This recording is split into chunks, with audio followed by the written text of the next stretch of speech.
Hello 5.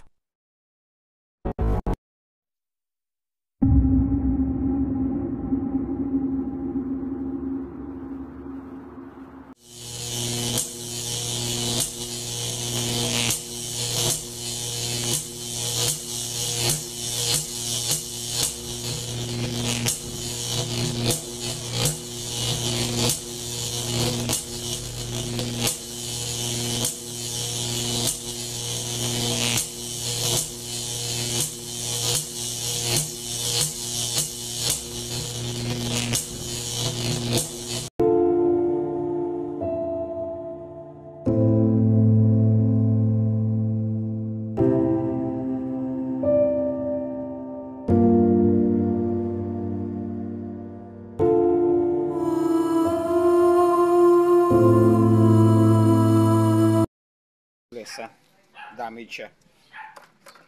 Tignan naman natin yung ano natin. Hindi naman na-damage tong ano, pumasok kasi tong kotse. Dito tumama eh. Medyo buti mataas-taas yung ano, hindi doon sa likod mismo tumama.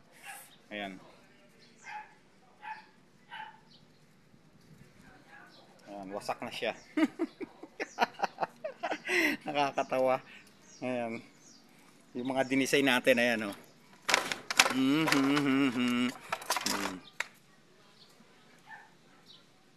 Ayan. Pirkit na siya.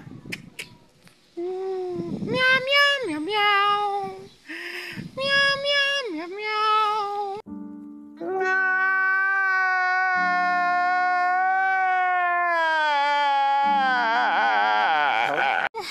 Wawa. Gastos na naman to. Diyos ko. So, seat naman tayo. So, ito yung gamit natin na ano eh. Jacket. Ayan. Tapos, ito yung helmet natin na gamit. Buti pa salamat tayo, may helmet tayo. Ayan o. Kaya iba pa rin talaga yung may helmet. Ito yung tama niya o. Ayan. Kaya, subok na tong helmet na to. Matibay lang. So sana wag naman malaki yung gagastusin dun sa nakausap natin.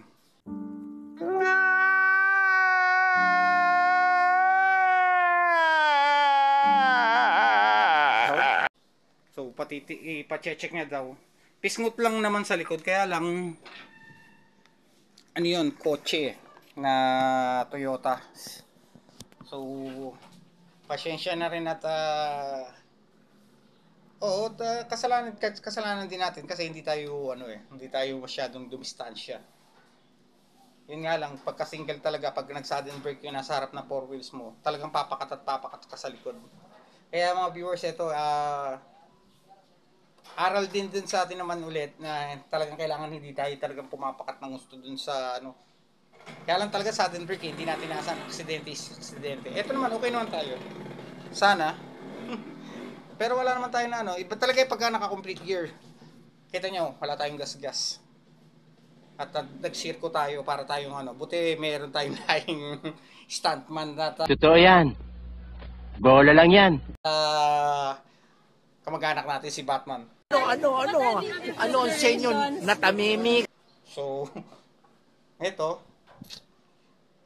ang pinoproblema natin, yung gastos nun, wag naman sana, estimate pa daw niya eh. So, tatawag sa atin, binigay natin yung ano, hindi na natin naidaan dun sa pulis kasi alam naman natin na tayo may kasalanan at accepted naman natin. So, wag naman sanang ganung kalaki at hindi pa naman tayo kumikita rito sa YouTube channel. Natin kung sana kung kumikita tayo, okay lang, di ba? Kaya nag-uumpisa pa lang tayo. Kaya kayo, ito bilang babala, wag kayong masyadong bubuntot sa mga kotse, tapos tsaka sa truck. Bigla kasi nagsa-sudden brake yan mga viewers eh. Dun sa kasi sa ano, dito tayo na dali sa may ano eh. Sa may Kapas. Dito sa may paliko malapit sa may tulay dito sa may ano, Tambo. Doon tayo nadali mga viewers. So, eto naman wala tayong malinis. Yan. Malaman natin yan bukas pag sumakit yung buong katawan natin kasi humagas tayong pa ganyan eh. Ganyan yung bagsak natin. Pero Mga walang disiplina. Puro kayo may bali pa naman ako rito. Kailan lang ako na aksidente? 2021. Kaya naumpog yung ulo ko, natuto akong mag-vlog. Oh my God!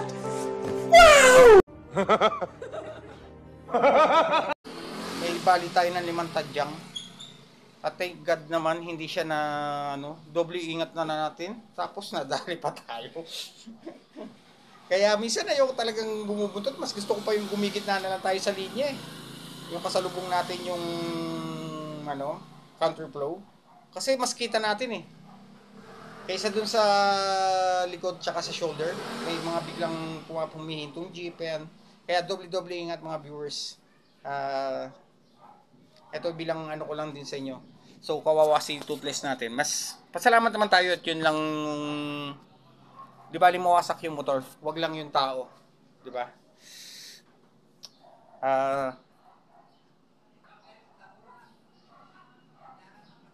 Masakit talaga yung natin. Hindi naman masakit yung katawan ko. Masakit yung nangyari dun sa atin. Nag-sudden break. So kasalanan natin kahit sa gobyerno sa Pilipinas, kung sino biglang bumangga sa likod, kasalanan niya automatic. So wala na tayong doon. So hindi na nga kami ng pulis, kami na lang ang nag-ayos, nag-uusap na lang kami. Hindi naman tayo pwede nang magmalaki doon sa tayo sumalpok kasi. Kasi ganyan yung dito sa Pilipinas. Kung sino yung sumalpok sa likod, siya ay may pananagutan. So, ito bilang vlogger ako, bilang aral na rin sa mga nagmumotor dyan. Doble ingat. Di ba nga, nung nakaraan, meron din na aksidente sa may, wala naman ng preno yun yung masakit. Kaya pagka minsan, mga viewers, pagka paparada rin kayo, huwag kayong masyadong tumutok dun sa likod ng kotse. Kunwari, ito yung kotse. Yan. Dito kayo popwesto. Huwag kayo dito popwesto. Dito kayo popwesto lagi sa side. Bibigyan ko na rin kayo ng tip bilang di ba't na kailan lang may nangyaring aksidente sa Metro Manila, 4 yung namatay, nagkarambola, nawala ng preno yung kulay green na truck. So, hindi natin inaasahan talaga ang buhay, ganun-ganun lang. Kaya pagpasalamat natin sa may kapal, sa may ama, kahit paano ginagabayan tayo. O sana paano hanggang dito na lang mga viewers. Thank you and God bless. So, pakita ko ulit sa inyo si Toothless kung ano talaga yung nangyari sa itsura niya. Viewers, so minalas tayo. Ayan. Nakakita nyo yung tinama ni Toothless.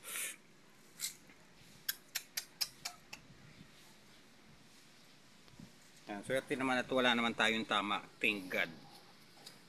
Yung motor lang yun na damage. So nag-sudden brake kasi yung so kasalanan natin, nasa likod tayo. Ayan na naman. Ayan. So nasira yung isang footrest. Tapos ito sa ulo, sa head. Ayan yung tama niya. So kagagaling natin lang ng ng trabaho. So talagang minalas tayo. May bigla kasing tumawid dun sa halap kaya siya nag-sudden brake.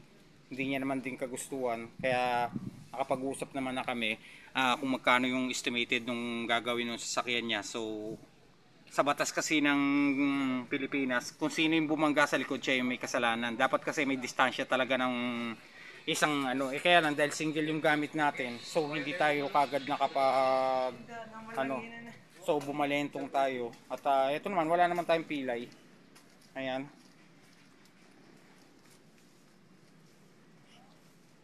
Kasalukuyan ngayon pa lang natin ginagamit siya ng todo, ngayon na-damage na naman. So ang labas na lang nito, siguro na lang natin to, boborless na lang natin. Ayan Ngayon yung tama niya